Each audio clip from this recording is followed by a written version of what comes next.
Hindi disenyo ng Kabagan Santa Maria Bridge sa Isabela ang dahilan ng pagguho nito. Yan ang iginiit ng engineer na nagdisenyo sa naturang tulay matapos sabihin ni Pangulong Bongbong Marcos na problema sa disenyo ng tulay ang posibleng dahilan ng pagbagsak ng isang bahagi nito.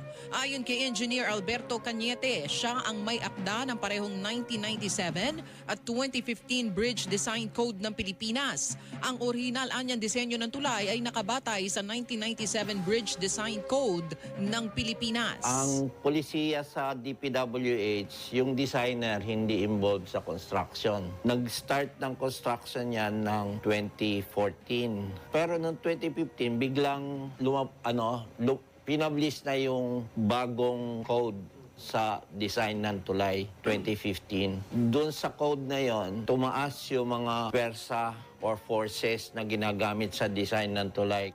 Ni retrofit umano